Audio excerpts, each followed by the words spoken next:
يا مساء الخير والرضا والبركة على كل متابعين أكلنا بالمصري. النهاردة هعمل معاكم القرص المبسوسة الناشفة، لزوم الفطار مع الشاي بلبن والسقسقة.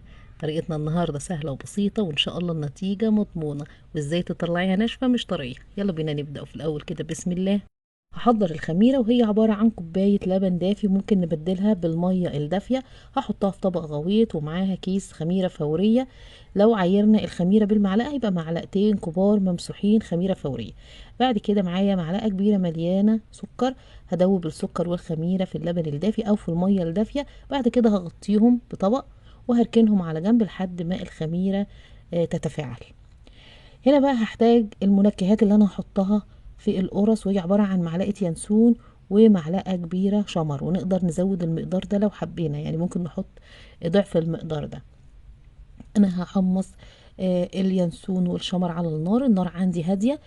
بس مجرد دقيقة او دقيقتين.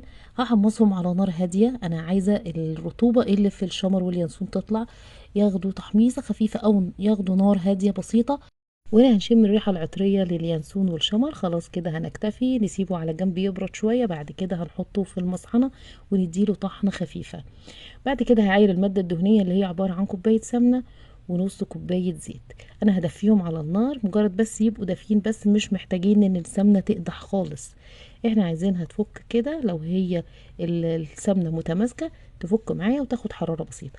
طب نقدر نقلل مقدار المادة الدهنية، او ممكن نقلل المقدار ونخليه كوباية واحدة، ممكن تبقى سمنة كلها وممكن تبقى سمنة على زيت. بعد كده وزنت كيلو دقيق، ونزلت على الدقيق بمعلقة صغيرة ملح.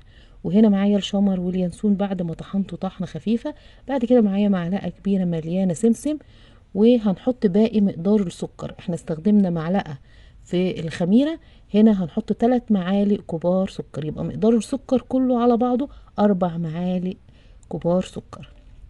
وهقلب المواد الكافة مع الدقيق كويس أوي. بعد كده هنزل بالمادة الدهنية. احنا ليه بنحط الشمر واليانسون والسكر والملح الأول؟ علشان لو حطيناه بعد المادة الدهنية أو بعد ما بنحط السوائل بيبقى تقليبه صعب، يعني ممكن ما يتوزعش كويس في الدقيق.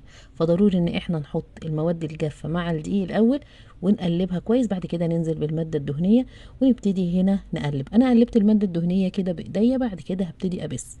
الخطوة دي مهمة طبعا، بتوزع مقدار السمنة كويس قوي في الدقيق، كمان بتدي للقرص اللي احنا هنعملها نعومة. فضروري ان احنا هنا نبس كويس قوي لحد ما الدقيق معانا يبقى عامل زي الرملة المندية. خلاص كده بسينا كويس قوي، وزعنا المادة الدهنية كويس قوي. نجيب الخميرة. الخميرة طبعا هي معاها كوباية لبن دافي. هنا الخميرة تفاعلت. طبعا انتوا شايفين الرغوة اللي على الوش كده، ده معناها ان الخميرة نشطة. لو الخميرة عندك زي ما هي وما طلعتش نشطة او ما تفاعلتش بالشكل ده، ما تستخدميهاش عشان ما تبوظيش باقي المقادير كلها، وممكن تغيريها بخميرة تانية. انا قلبت مقدار الخميرة مع الدقيق كويس. بعد كده هبتدي انزل بباقي كمية السوائل. في الاول حطيت نص كوباية مية دافية برضو، وهبتدي الم العجينة. وهشوف هنا العجينة معايا محتاجة مقدار من السوائل تاني ولا كده كفاية. وانا بقلب العجينة او وانا بخدمها وبعجنها، حسيت ان العجينة محتاجة شوية تاني من السوائل. فمعايا برضو نص كوباية من المية تاني وهضيفها للعجينة. وهبتدي الم العجينة برضو بايديا لحد ما اوصل لقوام عجينه مظبوطه. انا عايزه العجينه معايا طريه لكن مظبوطه، مش طريه قوي لدرجه ان هي ناعمه وسايبه او تكون متماسكه بزياده. في الاول احنا هنحط بعد مقدار الخميره نص كوبايه، لكن مقدار الميه اللي هتزوديه بعد كده تزوديه بحرص، يعني تحاولي تزودي معلقه معلقتين وتشوفي العجينه هتحتاج معاكي كميه من السوائل تاني قد ايه. هنا انا خدمت العجينه كويس قوي، القوام معايا مظبوط جدا. عجينه متماسكه لكن طريه، مش ناشفه ومش طريه بزياده. هغطي العجينة وهسيبها ربع ساعة بس ترتاح. بعد كده هنبتدي نقطعها. ممكن نسيبها على فكرة تخمر، يعني تقدري ان انت تسيبيها ساعة تخمر وبعد كده تقطعيها. بس احنا هنوفر الخطوات بتاعة التخمير، وهسيبها تخمر مرة واحدة وبرضو نفس النتيجة، مفيش مشكلة. هنا بعد ما العجينة سبتها ربع ساعة، زي ما انتم شايفين باخد حتة كده وبقطعها، بتتقطع معايا على طول بكل سهولة. العجينة معايا ممتازة.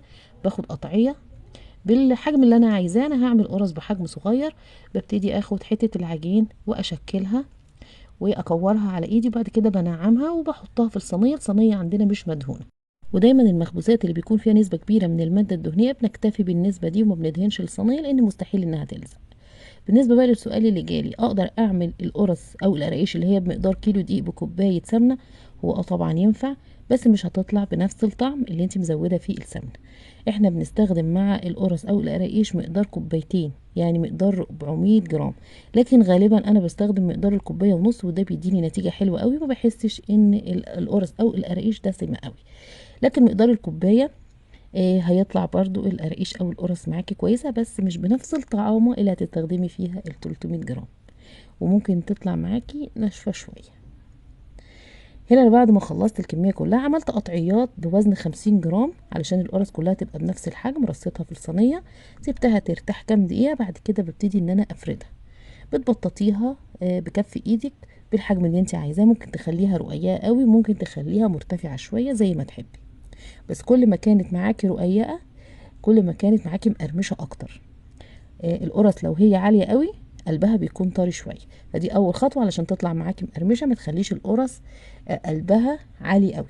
هنا انا بططتها، بعد كده هغطي الصينية وهسيبها لحد ما تخمر كويس قوي، وهنا لازم تاخد وقتها كويس قوي في التخمير، لان لو استعجلتي عليها في التخمير القرص هتطلع معاكي مكتومة، مش هتطلع قلبها كده مظبوط والتسوية بتاعتها مظبوطة.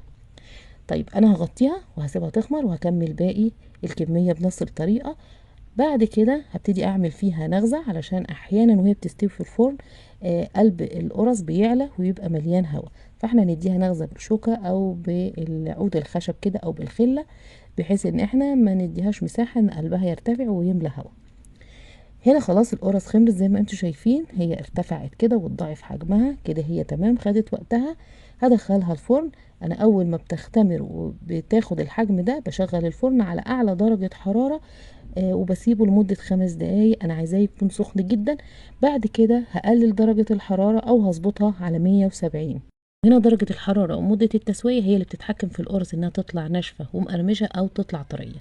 بتظبطي الفرن على درجة حرارة هادية، يعني 170 160، ولو الفرن عندك حامي ممكن تظبطيه على 150، وحطي القرص على الرف اللي في النص والنار بتكون من تحت بس، وهتسيبيها براحتها خالص لحد ما تاخد لون ذهبي.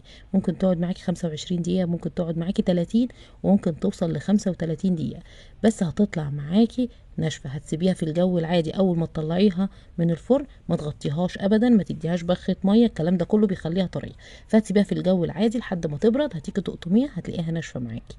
انا سبتها في الفرن 25 دقيقة وطلعت ما غطيتهاش، طلع معايا مظبوطة جدا.